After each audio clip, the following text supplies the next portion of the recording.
it's time to sit back and relax with your favorite drink. And listen.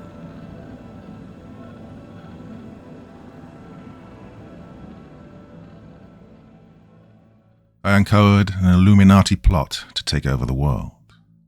This is my story. By Darius McCorkindale. Part 1. The Vanguard. The invitation arrived on a crisp, cream-coloured card, embossed with gold lettering that shimmered under the kitchen light. Adam turned it over, wondering why someone like Craig Swanston, a wealthy and well-connected acquaintance, would invite him to such an exclusive event. His curiosity suitably aroused, Adam decided to accept the invitation. Networking with the elite could be useful, and who knew, perhaps the night would offer more than just a glimpse into a world of opulence and excess. The party was held at Craig's sprawling estate on the outskirts of the city, a place Adam had only heard about in whispers and seen in glossy magazine spreads. As his taxi wound up the long, tree-lined driveway, Adam couldn't help but marvel at the grandeur of the mansion, illuminated like a beacon in the night. Stepping out of the car, Adam adjusted his tie and made his way to the entrance, where a liveried staff ushered him into a world of luxury. The ballroom was a dazzling spectacle of crystal chandeliers, polished marble floors, and opulent decor. Guests dressed in designer gowns and tailored suits mingled, their laughter and conversation a low, constant hum. As he navigated the crowd, Adam quickly realized he was way out of his depth. The conversations were filled with talk of investments, exotic vacations, and business ventures he could barely comprehend. And despite his initial excitement, a deep sense of alienation began to creep in. These were not his people, and the world felt, impenetrable. After several attempts to engage in small talk had quickly fizzled out, Adam found himself at the edge of the room, nursing a glass of champagne and contemplating an early exit. It was then that an idea struck him, a way to amuse himself and perhaps spark a more interesting conversation. Scanning the room, Adam picked out a small group of guests who seemed less absorbed in their own discussions. With a mischievous grin, he approached them, and after a few polite introductions, posed his icebreaker of a question. Hey, do you know what it's like to kill a person? The question hung in the air, and for a moment the group was silent. Nervous laughter and curious glances followed, but before Adam could clarify that it was just a hypothetical scenario meant to liven up this evening, someone behind him responded. Yes. The voice was calm, confident, and sent a chill down Adam's spine. He turned to see a woman standing a few feet away, her piercing blue eyes locked onto his. She was strikingly beautiful, with an aura of mystery that set her apart from other guests. Her name, he would soon learn, was Gladis. As the others around them fell into an uncomfortable silence, Adam found himself inexplicably drawn to her. There was something in her gaze, a depth and darkness that hinted at untold stories. Adam's curiosity, mixed with a tinge of fear, compelled him to engage her further. Really? He asked, his voice betraying a mix of skepticism and intrigue. Care to elaborate? Gladys smiled, a slow, knowing smile that only deepened the enigma surrounding her. Why don't we find somewhere more private to talk? She suggested, gesturing towards a quiet corner of the room. Intrigued and a little unnerved, Adam followed her. What had started as a casual attempt to break the monotony of the evening was about to plunge him into a world far darker and more complex than he could ever have imagined. In a secluded alcove, away from the prying eyes and ears of the other guests, Gladys leaned against a marble pillar, her gaze fixed on Adam. The ambient noise of the party seemed to fade away, leaving only the soft sound of their breathing and the distant clinking of glasses. Adam felt a mix of excitement and trepidation. He hadn't expected his provocative question to yield such an intriguing response, and now he was eager to uncover the story behind Gladys's unsettling claim. He took a sip of his champagne, trying to steady his nerves, and met her eyes. So, Adam began, his voice steady but curious. You really know what it's like to kill a person? Gladys's expression remained composed, her eyes never leaving his. "Yes," she replied softly, the word hanging in the air like a dark promise. "It happened many years ago, but the memory is as vivid as if it were yesterday." Adam's curiosity was piqued, but a part of him was wary. Was she telling the truth, or was this some elaborate game? He leaned in closer, his voice dropping to a conspiratorial whisper. "Yeah, tell me about it." Gladys took a deep breath, her gaze momentarily distant, as if recalling a distant memory. "I was living abroad at the time, in a country where the rule of law was, more flexible. I found myself in a dangerous situation, one that escalated beyond my control. It was self-defense, or at least that's what I tell myself." Her calm demeanor and the matter-of-fact way she spoke sent a shiver down Adam's spine once again. He couldn't tell if she was lying or if there was truth behind her words. Either way, he was hooked. And what happened? How did it come to that? Gladys's eyes darkened and she lowered her voice. "There was a man, someone who threatened my life. Well, I tried to avoid him to escape, but he cornered me one night. I had no choice. It was him or me." She paused, her fingers absently tracing the rim of her glass. "I managed to get hold of a knife and, well, you can guess the rest." Adam felt a mix of horror and fascination. The casual way she spoke about taking her life was chilling, and yet he couldn't help but be drawn deeper into her story. "So did you ever get caught?" Gladys shook her head slowly. "No, the authorities never found out. In that place, such things often go unnoticed, especially when you know the right people." She smiled slightly, but it didn't reach her eyes. "And I've made sure to keep a low profile ever since."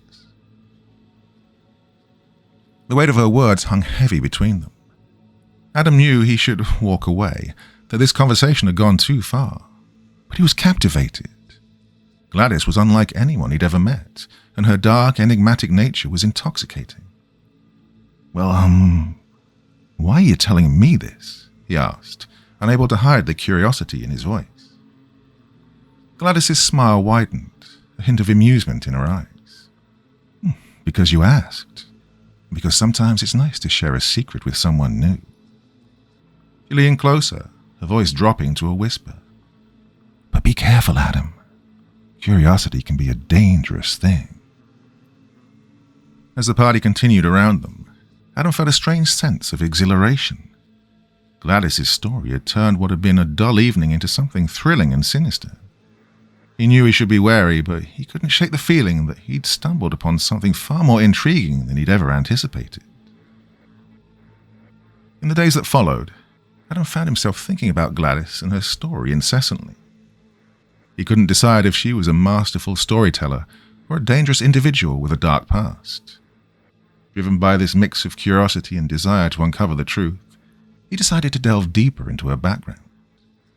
Little did Adam know, his quest for answers would lead him down a path fraught with danger and deception, drawing him into a web of secrets that extended far beyond Gladys and her chilling tale. Determined to uncover the truth about Gladys, Adam began his investigation with a careful blend of caution and curiosity. He started by asking Craig, the party's host, about her. Well, Craig raised an eyebrow at Adam's inquiry, but provided little information. Gladys? She's a bit of a mystery. Wealthy, well-connected, but keeps to herself. Hey, why'd you ask? Adam brushed off the question with a nonchalant remark, but his curiosity was only deepened. He decided to dig further, starting with online searches and social media. Gladys's digital footprint was remarkably clean for someone of her supposed wealth and status, which only added to her enigma. There were mentions of her attending high-profile events and charity galas, but nothing substantial about her past. Determined to get answers, Adam reached out to a friend in the investigative journalism field, Judith. They met at a quiet coffee shop where Adam shared his encounter with Gladys. Judith listened intently, her interest stimulated. "Sounds like you've got yourself a real mystery woman. I'll see what I can dig up," A few days later, Judith contacted Adam with some initial findings. Gladys has ties to several offshore accounts and properties in different countries. She's listed as a beneficiary on some suspicious trusts. There's a pattern of her name appearing in connection with wealthy individuals who died under mysterious circumstances. Adam's heart raced as he absorbed this information. This was no longer just a game. He was delving into something dangerous. Undeterred, he decided to confront Gladys with his findings, seeking clarity. He found her at another high society event, this time a charity auction. Gladys was as striking as ever, effortlessly charming those around her. Adam approached her with a sense of resolve, ignoring the knot of anxiety in his stomach. "Yeah, Gladys, we need to talk," he said, his voice firm. Gladys raised an eyebrow, her lips curling into a slight smile. "Adam, how intriguing to see you again. What's on your mind?" They stepped outside to the garden, away from prying ears. Adam wasted no time. "I've been looking into you, Gladys. Offshore accounts, connections to mysterious deaths. What are you involved in?" For a moment, Gladys's facade faltered. She looked at Adam with a mix of surprise and something darker. "I warned you, Adam. Curiosity can be dangerous." Well, Adam pressed on. "I need to know the truth. You involved in these deaths? Who are you, really?" Gladys sighed, her demeanor shifting from amused to serious. You're persistent, I'll give you that. The truth, Adam, is that power and money often come with dark secrets. The people I associate with, they indulge in things you can't even begin to understand." She leaned in closer, her voice a whisper. "Yes, I have been involved in situations where lives were lost.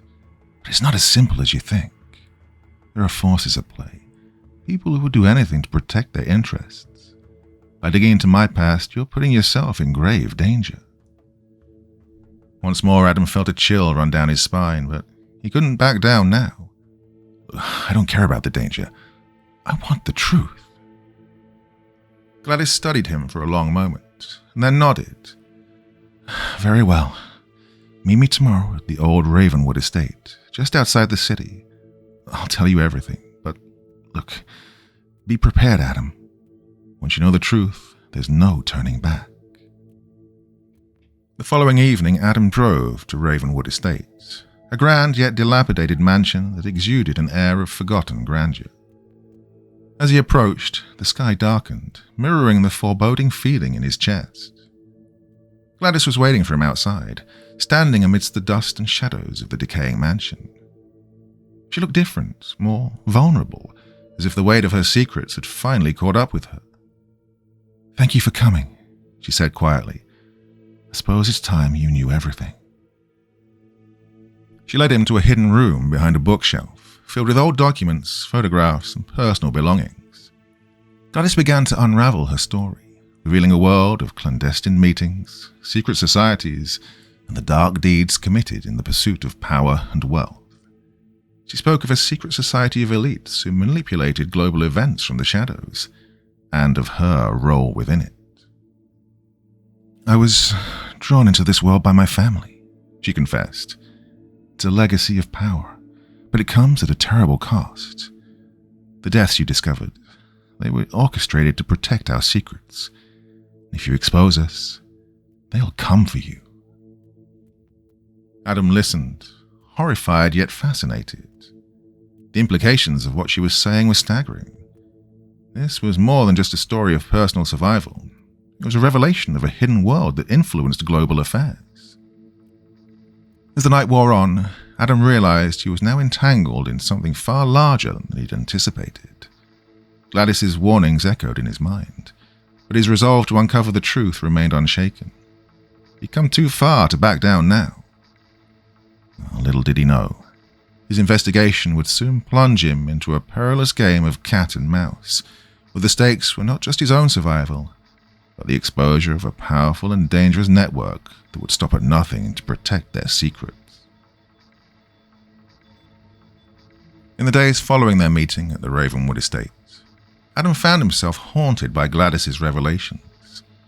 The weight of her story, the secret society of elites, and their heinous deeds consumed his thoughts. He knew he needed more evidence to expose them and protect himself. Determined, he decided to dig deeper into Gladis's past and the powerful network she'd described. Adam reached out to Judith again, sharing the shocking details Gladis had confided in him. Judith, ever the intrepid journalist, agreed to help him further. "This could be the story of a lifetime," she said, her eyes alight with determination. "But we have to be extremely careful. These people sound dangerous." Together they began to piece together a timeline of suspicious deaths and financial transactions, following the threads Gladis had hinted at. They uncovered more evidence linking powerful figures to a series of mysterious accidents and disappearances, painting a grim picture of a secret society pulling strings from the shadows. As they delved deeper, Adam and Judith discovered a name that appeared repeatedly in their investigation: the Vanguard. This clandestine group, comprised of the world's elite, had a hand in everything from political coups to corporate takeovers. Their influence was vast, and their methods ruthless. They were, in effect, the modern-day Illuminati. One evening, as Adam and Judith were going over their findings in her apartment, Judith's phone rang. She glanced at the caller ID and frowned. "It's Gladis." Adam's heart skipped a beat. "Yeah, put it on speaker." Judith answered, and Gladys's voice came through, low and urgent. "Adam, Judith, I need you to stop. The Vanguard knows you're investigating them. They're watching you." Adam felt a cold knot of fear in his stomach. "How do you know?" "I still have connections," Gladis replied. "They've been monitoring you ever since our meeting at Ravenwood. You need to lie low, or they will come for you." "Why are you helping us?" Judith asked, suspicion lacing her voice.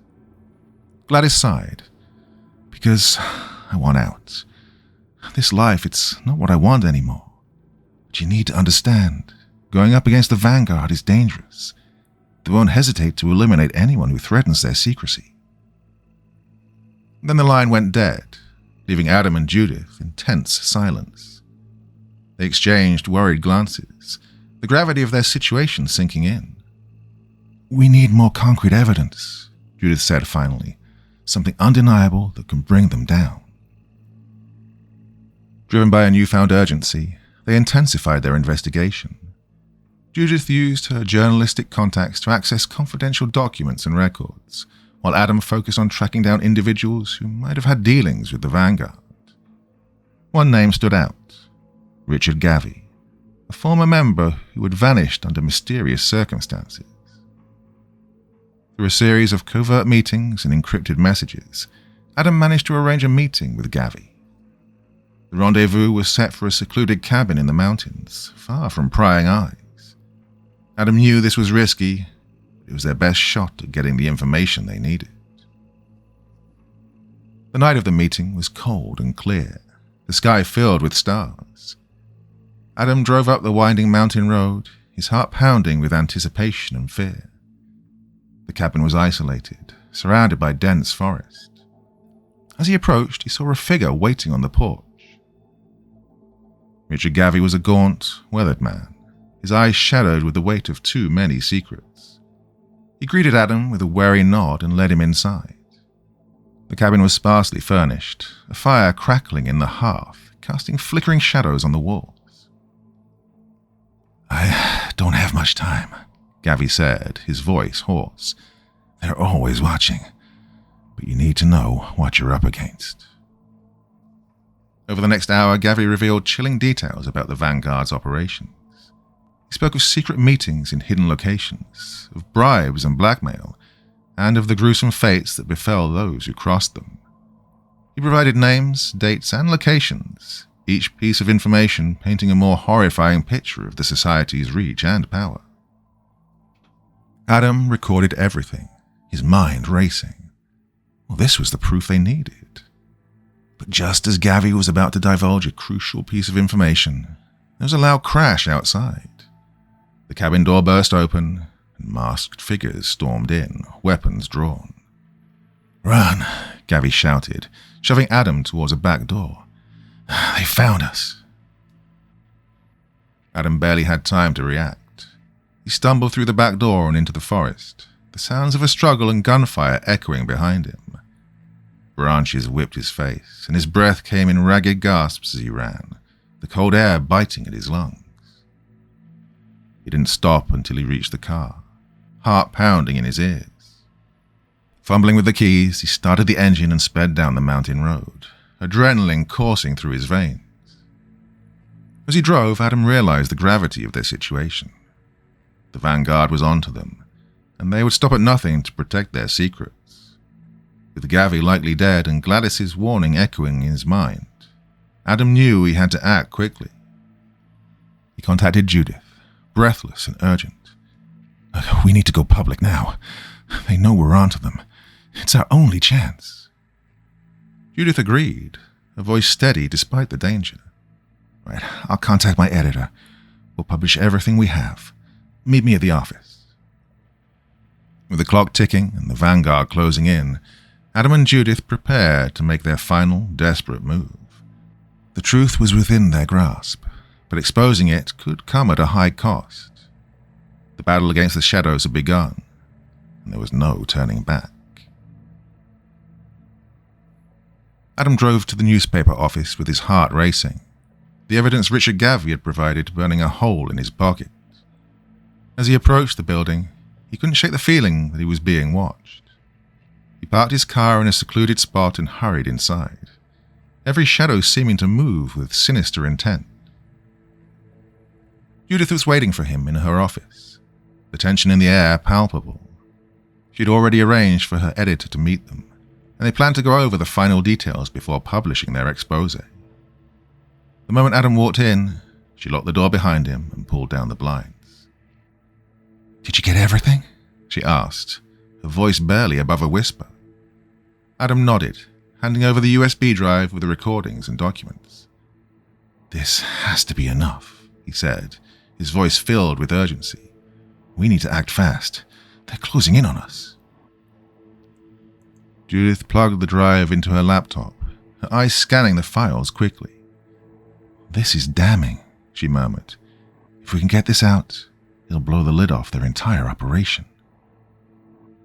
They spent the next hour finalizing their report, compiling the most compelling pieces of evidence and preparing for the inevitable backlash. The atmosphere was thick with anticipation and fear, every creak of the building making them jump. Finally, Judith's editor arrived, a grizzled veteran of the journalism world named Mark. He took one look at their faces and knew the gravity of the situation. "All right, let's see what you got," he said, settling in beside Judith. As they presented their findings, Mark's expression shifted from skepticism to shock. "This is huge," he said, shaking his head. "But it's also dangerous. We need to be sure we're ready for the fallout." "We are," Adam insisted. "We don't have a choice. If we don't do this now, they'll come after us." Mark nodded, his jaw set with determination. "All right, let's do it." They moved quickly, uploading the story to the newspaper's website and preparing for a live press conference. Judith contacted several trusted colleagues, ensuring they had backup and support for when the story broke. The tension was electric, every second stretching into an eternity.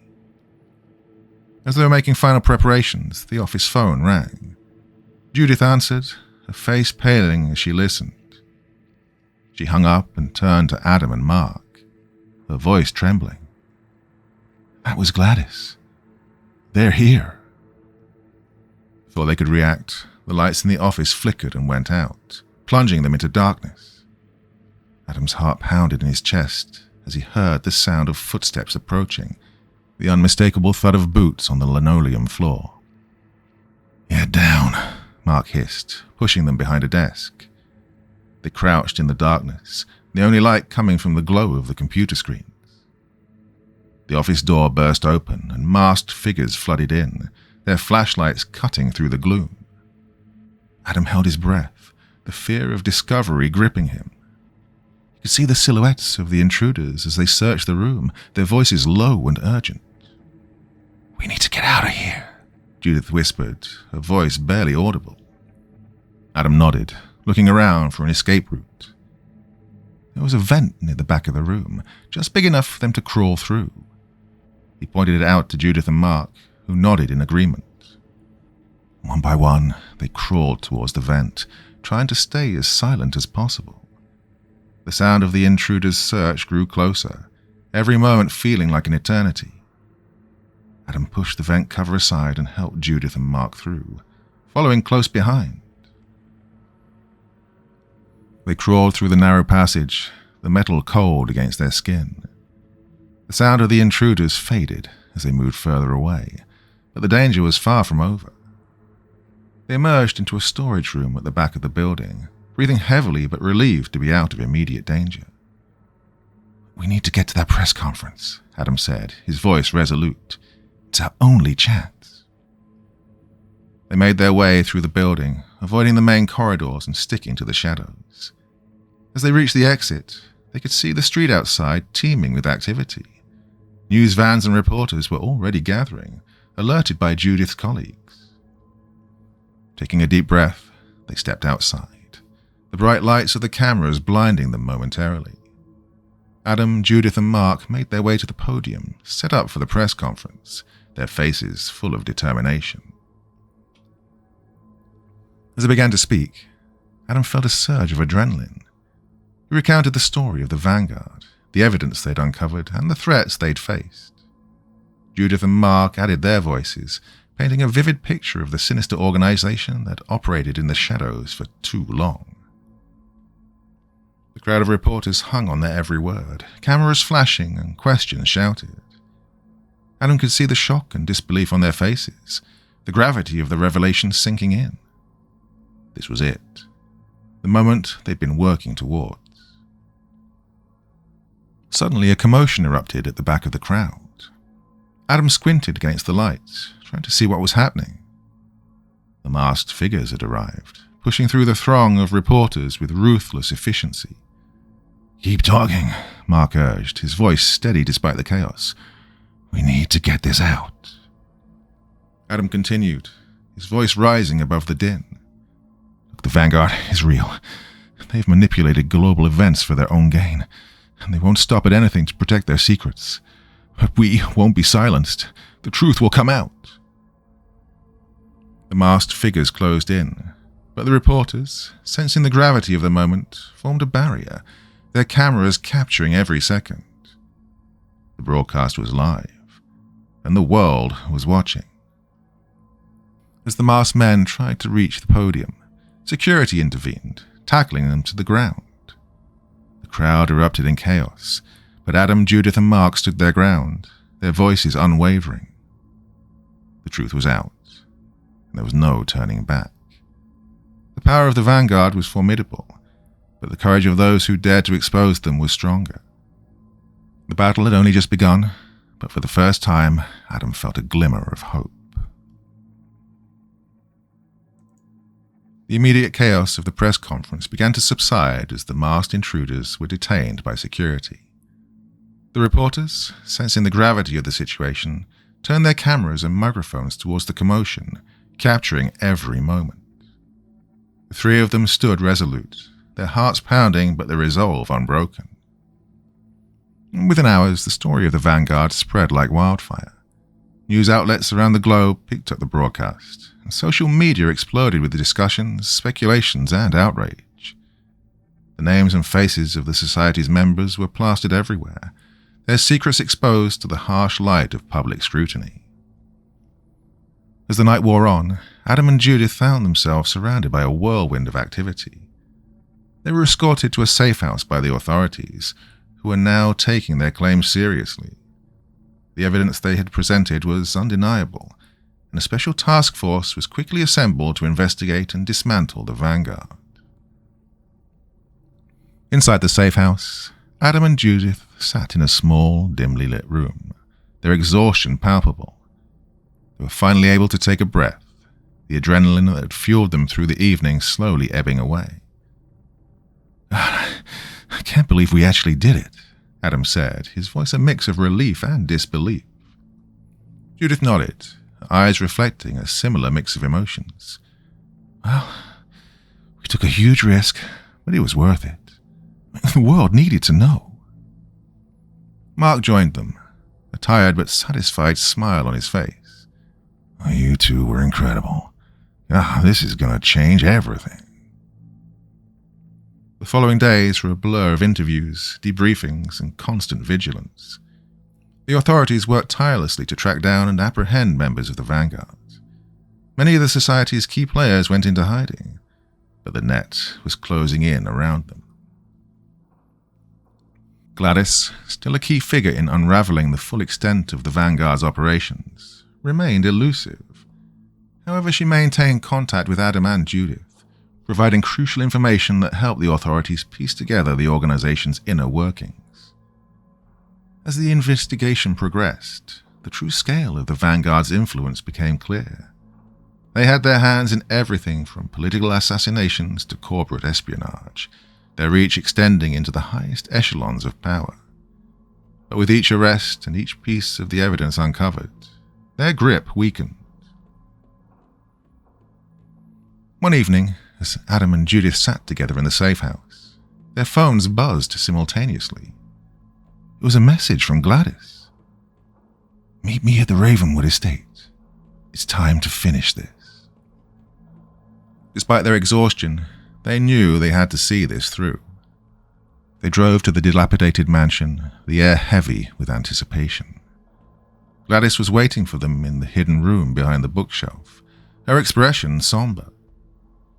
"You've done well," she said, her voice filled with a mixture of pride and sadness. "But there's one last thing you need to know." Gladis handed them a folder, its contents detailing the final pieces of the Vanguard's operations. Bank accounts, secret meetings, and the names of the last few members still at large. "This is the last of it. With this, you can bring them all down." Adam and Judith exchanged a look of gratitude and determination. "Thank you, Gladys," Adam said, "for everything." Gladys nodded, a weary smile on her lips. "Just be careful. They won't go down without a fight." As they left Ravenwood estate, Adam and Judith felt a renewed sense of purpose. They handed the final dossier to the authorities, knowing it would be the key to dismantling the last remnants of the Vanguard. In the weeks that followed, the arrests continued, and the public's outrage grew. The exposure of the Vanguard had a ripple effect, leading to widespread calls for transparency and reform. Governments and corporations alike were forced to reckon with the revelations, and a new era of accountability began to take shape. Adam and Judith, though forever changed by their experience, found solace in the knowledge that their actions had made a difference. They had faced unimaginable danger and uncovered a vast conspiracy, but in the end, they had prevailed. One evening, as they sat together, reflecting on their journey, Judith turned to Adam. "Do you ever wonder what's next for us?" Adam smiled, a sense of peace in his eyes. "Whatever it is, we'll face it together. We've come this far, and I have a feeling there's still more to uncover." The world had changed, and so had they. But armed with their determination and newfound courage, Adam and Judith were ready to face whatever the future held, knowing they had the power to make a difference. As they looked out into the night, the shadows that once held so much fear and mystery seemed a little less daunting.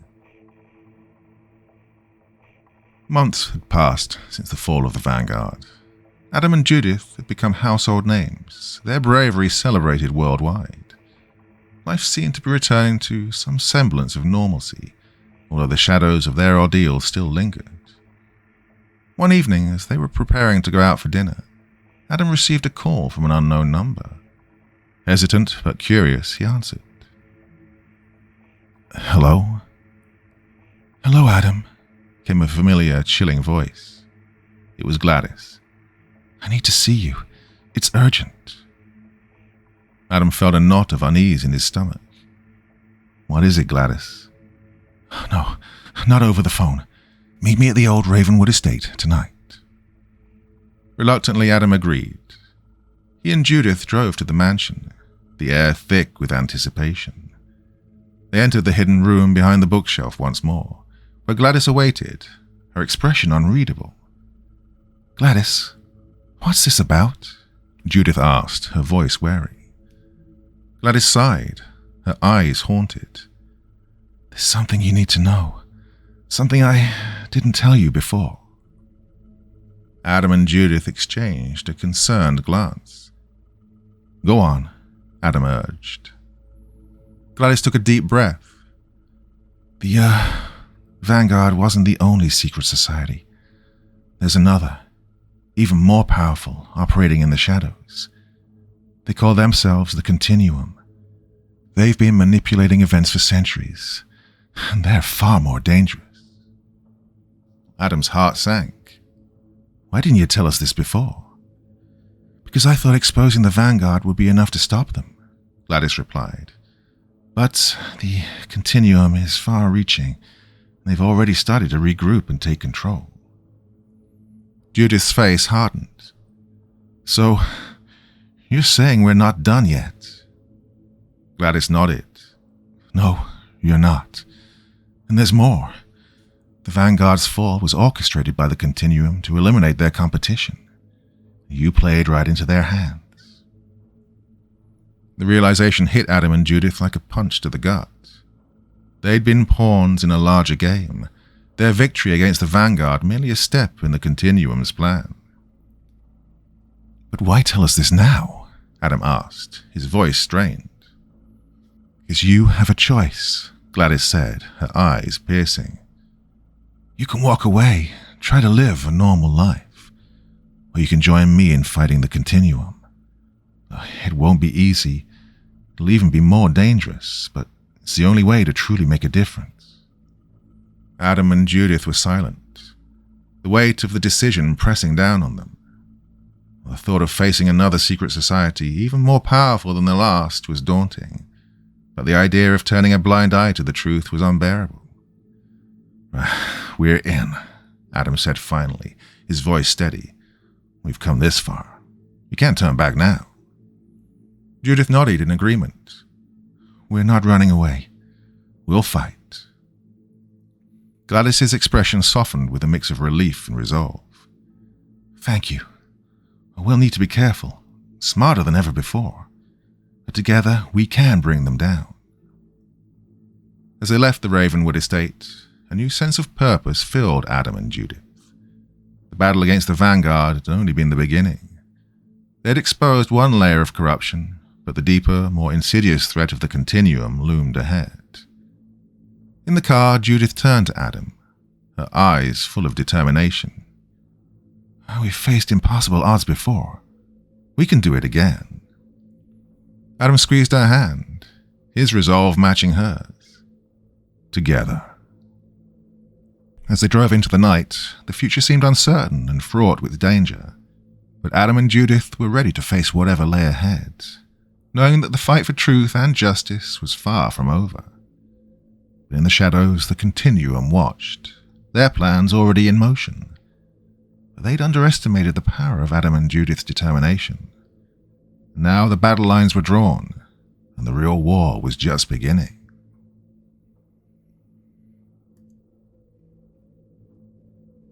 Part 2. The Continuum. The early morning sun filtered through the curtains of their modest apartment, casting a warm glow over the room. Adam and Judith had spent the last few months trying to reclaim a sense of normalcy, their lives stark contrast to the chaos that had defined them during the fall of the Vanguard. They were hailed as heroes, but the accolades did little to soothe their lingering anxiety.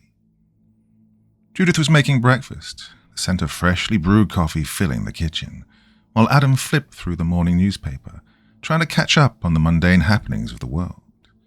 It was a quiet, peaceful routine they'd grown to cherish, a semblance of tranquility after the storm. But the shadows of their past were never far behind. Despite the calm facade, both of them were constantly on edge, always alert for any sign of the Continuum.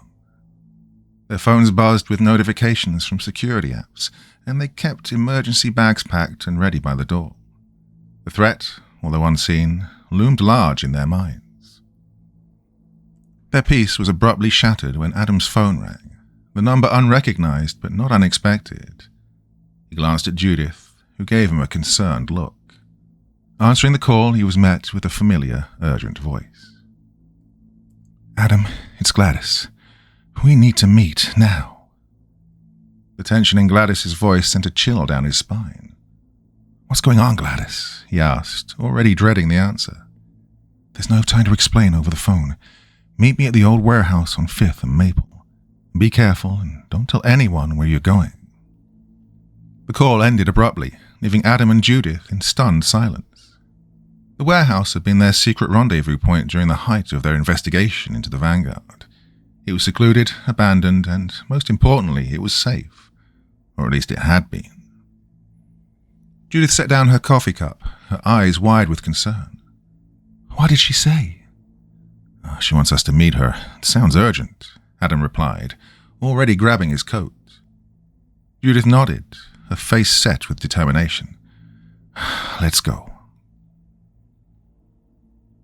The drive to the warehouse was tense, the air between them thick with unspoken fears. They arrived to find Gladis pacing nervously inside, her expression haggard and her eyes dark with worry. "Gladis," Judith called out as they approached. "What's going on?" Gladis looked up, relief washing over her features as she saw them. "I'm sorry to drag you back into this, but there's something you need to know. The Continuum is planning something big, and we don't have much time." Adam felt a familiar surge of adrenaline. "What do you mean?" "They're manipulating global events, orchestrating disasters to consolidate their power. I've uncovered a list of their key players and potential targets. We need to stop them before it's too late." Gladys handed them a folder, thick with documents and photographs. "This is everything I've gathered. It's more dangerous than anything we faced with the Vanguard. They're everywhere in every major institution. We need to be smart and careful." Judith took the folder, flipping through the pages. "And how do we even begin to fight something this big?" Gladys's face was grim. "We start by exposing them, just like before. But this time we have to be even more meticulous. We can't afford any mistakes." As they left the warehouse, the weight of their new mission settled heavily on their shoulders. The sense of peace they tried so hard to cultivate was gone, replaced by the chilling realization that their battle was far from over. Driving back in silence, Adam and Judith knew that their fight against the Continuum would be their most dangerous challenge yet. The shadows they thought they'd escaped had only grown darker, and the true test of their courage was just beginning.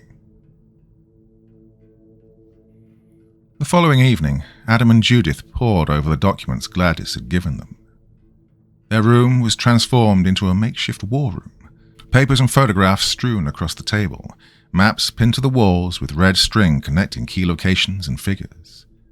It felt eerily similar to their investigation into the Vanguard, but this time the stakes seemed even higher. Gladys's information pointed to a tech conference set to take place in a week. The conference, under the guise of an innocuous industry gathering, was actually a front for the Continuum to unveil their latest mind control technology. The implications were terrifying. If successful, the Continuum could manipulate anyone, anywhere, and at any time. "We need to get into that conference," Adam said, his eyes scanning a list of attendees. "If we can expose what they're planning, we can stop them." Judith nodded, though her expression was troubled. "It's not going to be easy. Security will be tight, and we're already on their radar." A knock at the door interrupted their strategizing. Adam and Judith exchanged a wary glance. They weren't expecting anyone. Adam motioned for Judith to stay back as he approached the door, peeking through the peephole. "It's a courier," he whispered. Judith nodded, and Adam cautiously opened the door. The courier handed him a small package, requiring no signature, and quickly left. Adam closed the door and brought the package to the table, both of them eyeing it suspiciously. It was unmarked, save for a single line written in neat, precise handwriting. To Adam and Judith, from Gladis.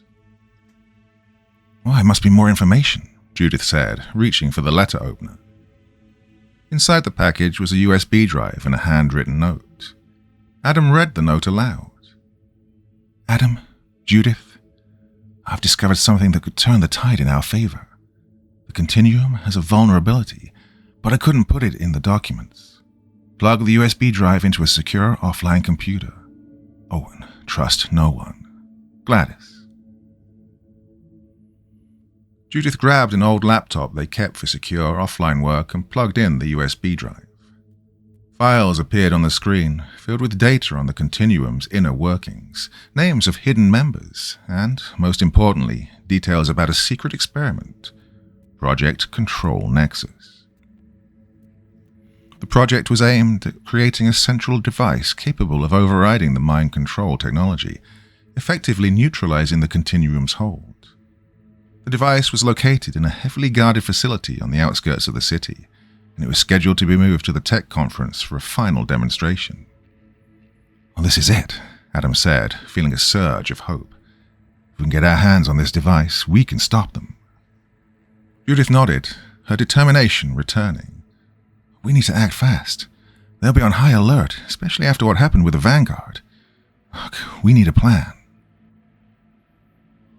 Over the next few days, they meticulously plotted their approach, using Gladis's files to identify potential weak points in the facility's security. They enlisted the help of some trusted allies from their previous ordeal, people who'd proven their loyalty and skill in the face of danger. The night before the operation, Adam and Judith sat together, going over the plan one last time. The gravity of what they were about to do weighed heavily on them, so did the knowledge that failure was not an option. "Ready?" Adam asked, his voice steady despite the adrenaline coursing through him.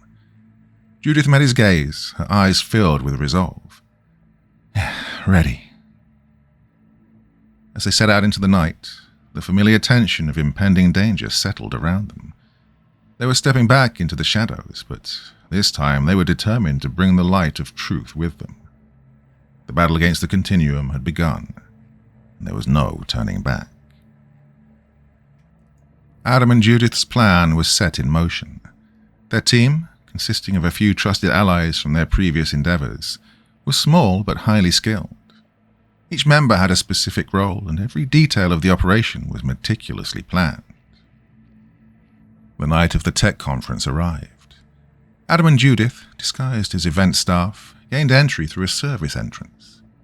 Their hearts pounded as they navigated the bustling hallways, knowing that one wrong move could expose them. They carried hidden earpieces, keeping in constant contact with their team. Their first objective was to locate the Project Control Nexus device. According to Gladis's intel, it was housed in a secure room on the conference's lower level. They split up to blend in better, Adam moving towards the server rooms while Judith took a position near the main stage where the tech demonstrations were being prepared. Judith mingled with the crowd, her eyes constantly scanning for threats. She spotted several high-profile individuals, some of whom she recognized from Gladis's files as members of the Continuum. The air was thick with anticipation, the attendees oblivious to the sinister purpose behind the conference. Meanwhile, Adam reached the server room. Using a stolen security badge, he slipped inside and quickly found the terminal linked to the device.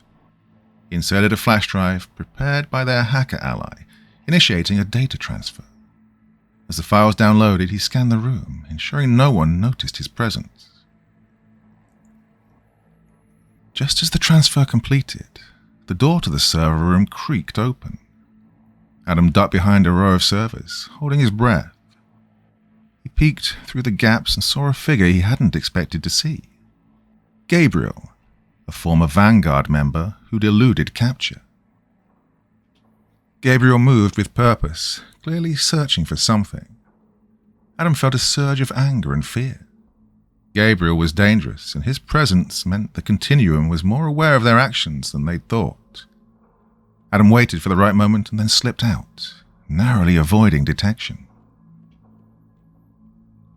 Reuniting with Judith, Adam quickly relayed the encounter.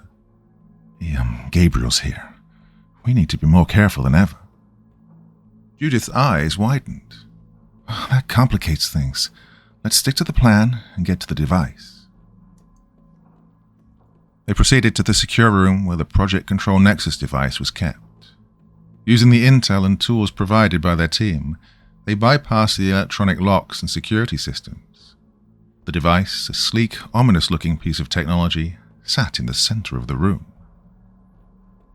As they approached, alarms suddenly blared. Gabriel and a group of armed security personnel burst in, weapons drawn. Adam and Judith found themselves surrounded, their cover blown. Thought you could stop us, Gabriel sneered, his eyes cold. You're too late. But Adam and Judith had anticipated such a scenario. As Gabriel moved to secure them, a flashbang grenade, planted earlier by one of their allies, exploded, disorienting Gabriel and his men. In the ensuing chaos, Adam and Judith grabbed the device and made a run for it, their team covering their escape. Well, the escape was frantic. They navigated the labyrinthine corridors of the conference center, dodging security and Continuum agents. The device was heavy, slowing them down, but they pressed on, driven by the stakes of their mission. They burst out into the night, reaching their extraction point where their allies awaited with a van. As they sped away, bullets shattered the rear window and Judith fired back, keeping their pursuers at bay. In the safety of the moving van, they inspected the device. Judith connected it to a portable power source, initiating its startup sequence. They had to ensure it was operational before confronting the Continuum. Back at their safe house, they delved into the device's workings. The data they downloaded revealed more about the Continuum's plans and their true leadership. To their horror, they discovered that the leaders of the Continuum had infiltrated the highest levels of global power. Politicians, CEOs, and even prominent media figures were part of their ranks. As they decoded more information, they realized the Continuum planned to use the tech conference as a launch point for their mind control device, targeting key figures worldwide. Well, the implications were staggering. A potential global coup orchestrated through technology. Adam, this is bigger than we thought, Judith said, her voice trembling with the weight of their discovery. If we don't stop them now, they'll control everything. With renewed urgency, they devised a plan to disrupt the Continuum's launch. They would use the Project Control Nexus device to hijack the mind control signals, turning them against the Continuum's own members. It was a risky move, but their only shot at dismantling the organization. They reached out to allies, old and new, rallying a diverse group of hackers, activists, and former operatives. The final confrontation was set to take place at the tech conference's closing ceremony, where the Continuum intended to demonstrate their device to a select group of global elites. As the day of reckoning approached, Adam and Judith steeled themselves for the battle ahead. They knew the risks were immense, but the stakes were nothing less than the future of free will and global governance. Together they prepared to face the Continuum, ready to expose their malevolent plans and fight for a world free from shadowy control. The rising action had led them to this moment, the climax of their fight against the unseen and insidious threat that lurked in the darkest corners of power. The night of the tech conference's closing ceremony was electric with anticipation. Attendees, including world leaders and top industry figures, mingled under the grand chandeliers of the conference hall. Unbeknownst to them, the fate of their free will hung in the balance. Adam and Judith, now armed with the Project Control Nexus, infiltrated the conference once more. Disguised as caterers, they moved through the crowd, blending seamlessly. They'd coordinated with their allies, who were positioned strategically around the venue, ready to execute their plan. As the keynote speech began, delivered by a charismatic Continuum member, Adam and Judith made their way to the control room. They had to connect the Nexus device to the main server to hijack the mind control signals. The room was heavily guarded, but their allies had created a diversion, drawing security away. Inside the control room, Judith quickly set to work, connecting the Nexus device while Adam kept watch. The device hummed to life, its interface glowing ominously. Judith's fingers flew across the keyboard, entering the codes to override the system. Suddenly, the door burst open, and Gabriel stormed in, flanked by armed guards. "Did you really think you could stop us?" he snarled. Adam and Judith froze, caught off guard. Gabriel approached, his eyes filled with a mix of anger and amusement. "You're too late. The Continuum's plan is already in motion." Judith didn't hesitate. She activated the Nexus device, sending a pulse through the system. The screens flickered, and the keynote speaker's voice faltered as the hijack began. The crowd in the main hall started to murmur, sensing something was wrong. Gabriel lunged at Judith, but Adam tackled him, the two men grappling on the floor. "Judith, finish it," Adam shouted, struggling to keep Gabriel at bay. Judith worked frantically, the Nexus device's progress bar inching towards completion. Gabriel overpowered Adam, throwing him aside and drawing a gun. He aimed at Judith, his finger on the trigger. The shot rang out. Gabriel staggered, a look of shock on his face, and crumpled to the ground. Gladis stood in the doorway, her gun smoking. "Are you all right?" she asked, rushing to help Adam up. "Oh, Gladis, we thought you were captured," Judith exclaimed, relief washing over her. "I escaped, but there's no time to explain. We need to secure the Nexus device," Gladis said, taking over the controls. With Gladis's expertise, the device hijack was completed. The Continuum signals were overridden, and screens in the main hall displayed a live feed of the leaders' meeting, exposing their plans to the world. The audience watched in horror as the Continuum's leaders were revealed, their sinister agenda laid bare. Chaos erupted. Security forces loyal to the Continuum attempted to regain control, but Adam, Judith, and their allies fought back, determined to ensure the truth was seen by all. The broadcast continued, beaming the incriminating footage to news stations worldwide. As the dust settled, the leaders of the Continuum were apprehended, their influence shattered. The world watched as the dark truth of the secret society was unveiled, leading to massive international crackdowns on its members. However, as Adam and Judith caught their breath, Gladis pulled them aside. Her face was grave, her eyes filled with urgency. "There's something you need to know. This victory, it's only a small part of the battle. The true leaders of the Continuum were never here." Adam and Judith stared at her, stunned. "Oh, wait, what do you mean?" Adam asked. Gladis sighed, her expression pained. "The leaders we've exposed were decoys. The real masterminds are still out there, more powerful than we imagined. They used this event to distract us, to make us think we'd won." Judith's heart sank. "So, this was all for nothing?" "No," Gladis replied firmly. "We have weakened them, exposed their methods, but the real fight is still ahead. We have to find the true leaders and stop them once and for all." As they left the conference, the gravity of their situation settled in. Their battle against the Continuum was far from over.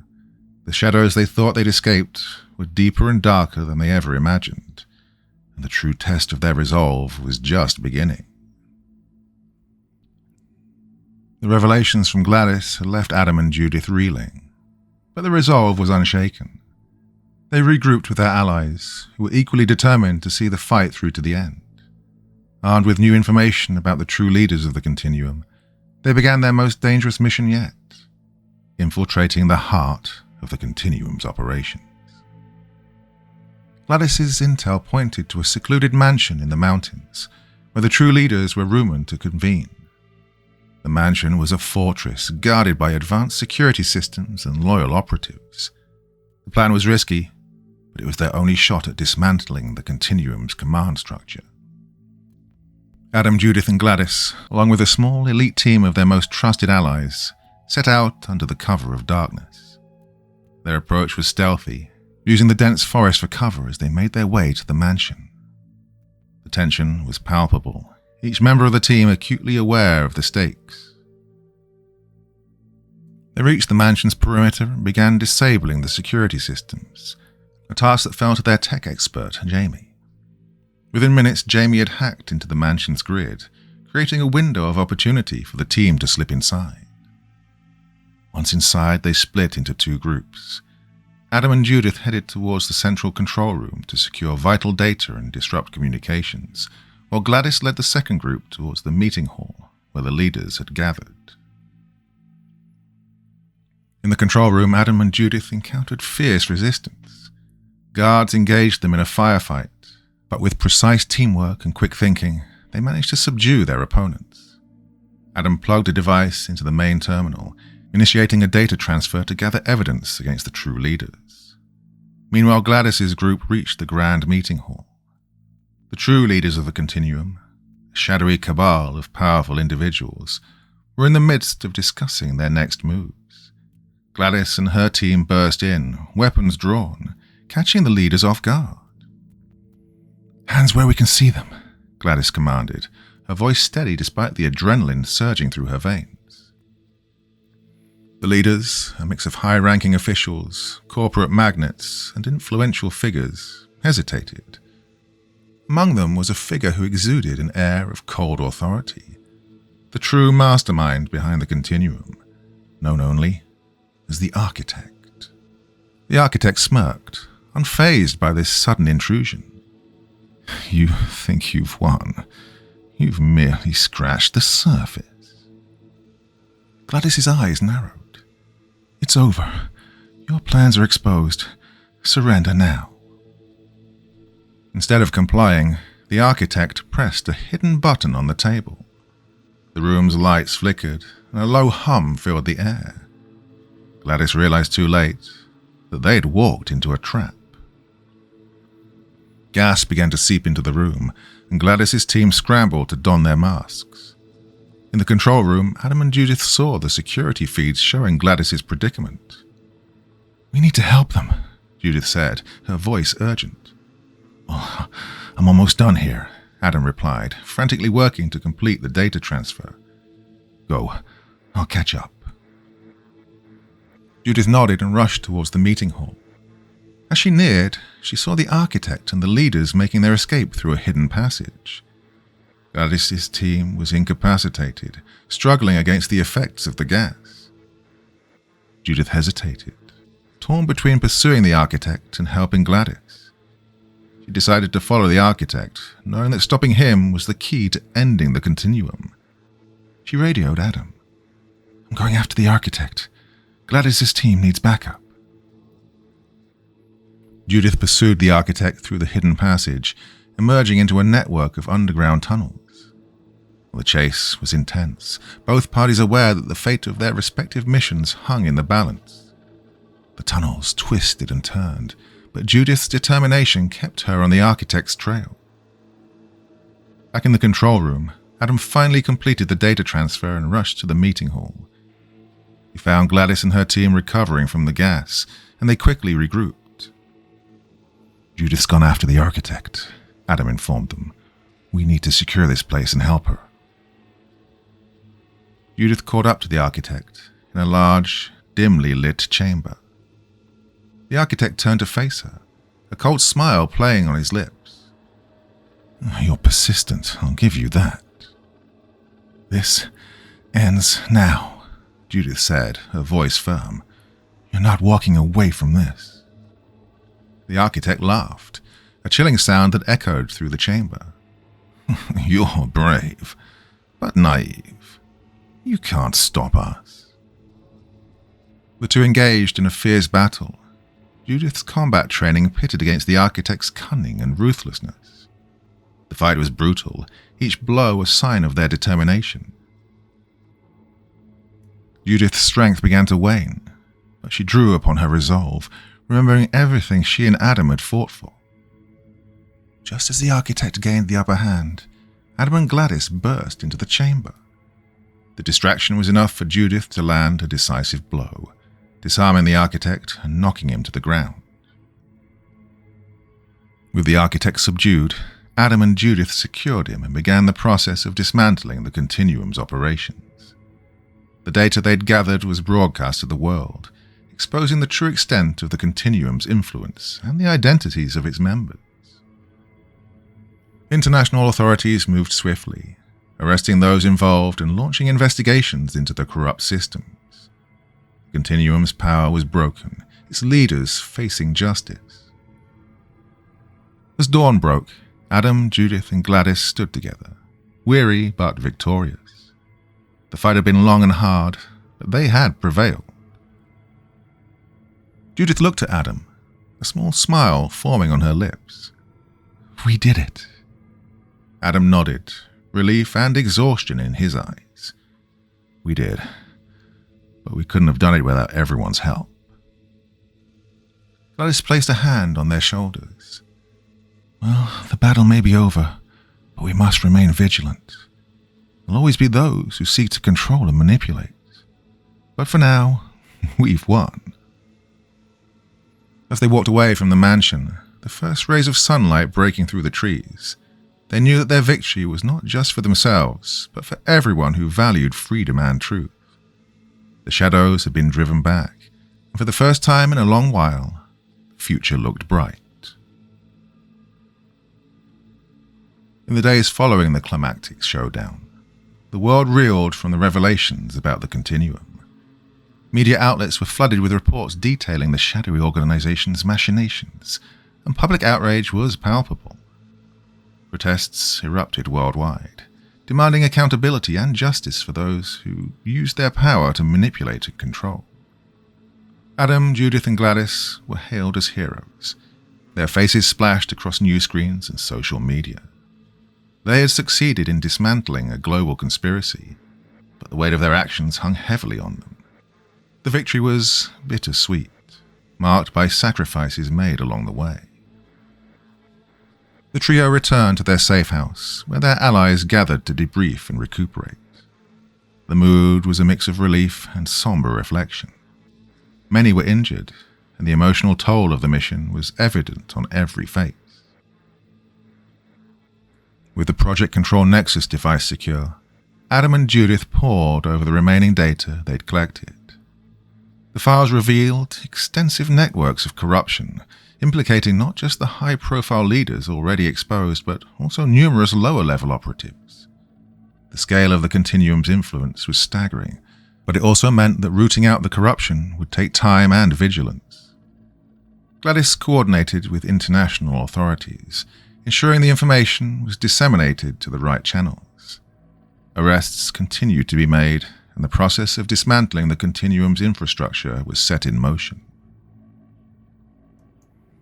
As the dust began to settle, Adam and Judith took a moment to reconnect with their personal lives. The intense focus on their mission had distanced them from family and friends, and it was time to bridge those gaps.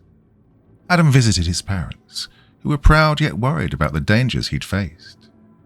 Judith reached out to her sister, sharing the full story of their journey and the risks they'd taken.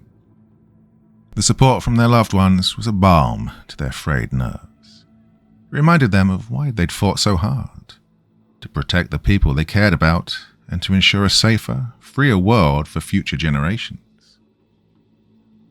At a small gathering in their safe house, the core team discussed their next steps. The battle against the Continuum had been won, but the fight against corruption and tyranny was far from over. They decided to form a new organization, one dedicated to uncovering and preventing similar threats. It would be a watchdog group, leveraging their skills and networks to ensure that no shadowy organization could rise to power unchallenged. Gladys, with her experience and connections, agreed to lead the group, with Adam and Judith as her closest advisors. Jamie and the other allies pledged their support, eager to continue the fight for justice. One evening, Adam and Judith sat on the rooftop of their safe house, looking out over the city. The stars were bright, and a cool breeze carried the promise of a new beginning. "We've come a long way," Judith said, her voice soft, "but there's still so much to do." Adam nodded, his gaze fixed on the horizon. "We'll do it together. We've proven that when we stand united, we can overcome anything." They sat in a companionable silence, the enormity of their journey settling around them. Despite the challenges ahead, they were ready to face them, strengthened by their bond and their shared experiences. The impact of their actions rippled across the globe. Governments implemented stricter regulations to prevent similar conspiracies, and public awareness about the dangers of unchecked power grew. The Continuum's defeat sparked a movement towards transparency and accountability, as people demanded more from their leaders. The road ahead was long, but the victory against the Continuum was a crucial first step. Adam, Judith, and their allies had shown that even the darkest shadows could be pierced by the light of truth and courage. As they prepared to embark on their new mission, they carried with them the lessons of their journey: resilience, teamwork, and the unyielding belief that even in the face of overwhelming odds, good could prevail. The shadows had been driven back, but they would remain vigilant, ready to confront any darkness that threatened the world they'd fought so hard to protect. Months passed since the dismantling of the Continuum. Adam, Judith, and Gladis's new organization flourished, becoming a beacon of hope and resistance against corruption and tyranny. Their efforts were making a tangible difference, uncovering plots and exposing injustices across the globe. One evening, Adam received a mysterious package at their safe house. It was unmarked, with no return address, and its contents were equally cryptic. A single USB drive and a handwritten note. "The real battle is just beginning. Trust no one." Adam called Judith and Gladis into the briefing room, and they examined the note and USB drive with a mix of curiosity and caution. Jamie, their tech expert, ran a series of checks to ensure it wasn't a trap before plugging it into their secure system. The drive contained a series of encrypted files and a video message from an anonymous source. The figure on the screen was heavily disguised, their voice modulated to prevent identification. "You think you've won, but you've only scratched the surface. The Continuum was just one head of a much larger beast. There are forces at play far more powerful and insidious than you can imagine. You must stay vigilant. The true architects of global control are still out there, and they know you." The message ended with a set of coordinates and a timer counting down. It was a location in the remote wilderness, with less than 48 hours remaining. The team debated their next move. Was this a trap or a genuine lead? The sense of urgency and the high stakes left them with little choice but to investigate. They prepared for the mission, aware that they might be walking into another deadly confrontation. As they journeyed to the coordinates, Adam and Judith reflected on the recent months. Their victories had been significant, but the message hinted at an even deeper conspiracy. The thought was both daunting and exhilarating. Their fight was far from over. The coordinates led them to an abandoned military bunker hidden in the forest. They approached cautiously, weapons ready and nerves on edge. The timer on the USB drive reached 0 just as they arrived. Inside the bunker, they found a small, dank room with a single table and a laptop. The screen flickered to life as they entered, displaying a live feed of a shadowy figure sitting in a high-tech control room. "Welcome," the figure said, the voice familiar yet unsettling. "You've done well to get this far, but your journey is just beginning." The figure leaned forward, and the dim light revealed a face that sent chills down their spines. It was Gabriel, who they believed to be dead. His eyes glinted with a mixture of malice and amusement. You didn't think it would be that easy, did you? Gabriel continued. The Continuum was just a facade, a distraction. The real power lies deeper, and now you've caught their attention. The screen went dark, and a door at the back of the bunker slid open, revealing a passage leading deeper underground. Adam, Judith, and Gladis exchanged glances, their resolve hardening. They had no choice but to follow the path laid out for them. As they ventured into the unknown, their thoughts raced. Was this another trap, or the key to uncovering the true threat? The passage seemed to stretch endlessly, a symbol of the long road still ahead. Their footsteps echoed in the silence, the darkness closing in around them. Each step took them further from the light, but their determination burned brightly.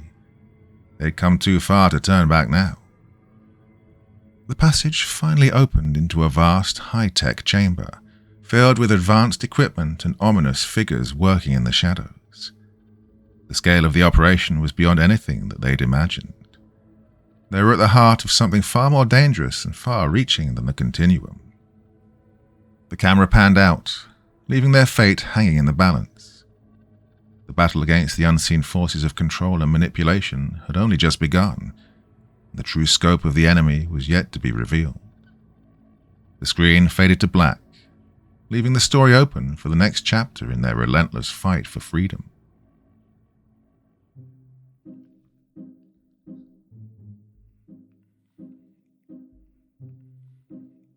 So another one from good old Darius there. Now, every time I write, I set out with a plan of something I want to achieve. It can be like an ambiguous ending. It can be maintaining, suspension of disbelief. Anything. So what I wanted to do here was keep it going really fast paced, and in doing so, I think I wanted to keep the number of characters really down to a minimum, and keep everything going fast, and lots of ups and downs in the story. But I could have put some more details in there. I think everything went a bit too quickly, if I'm being honest. But hey, I'm a novice writer, still learning the trade, so I'm reasonably happy with how that one turned out. Hope you enjoyed it too. Swashbuckling is the word I think I wanted to say. Yeah, everything going from place to place, fast paced. So if it was too fast, let me know. All right, if there weren't enough details, or I just sort of introduced things that sort of seemed a bit ridiculous, let me know. Anyway, that's it for this evening. Back again with the podcast tomorrow, and back here on Friday night. I know I still have to finish that Vietnam zombie story. I know, and I'm getting to it. I really am. That one's really special to me, so that's why I'm taking my time. I have to be in the right mood to get that one done. Anyway, I'm waffling now. Till the next time, my dear friends, very, very sweet dreams, and bye-bye.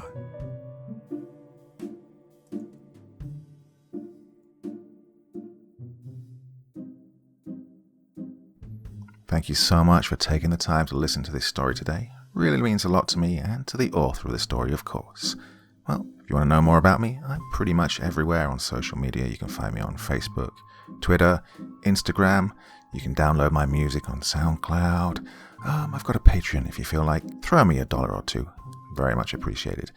And of course, on Reddit, I have a place where you can leave stories if you want me to read one that you've written. Well, hoping to see you all again very soon. Till then, sweet dreams, and bye-bye.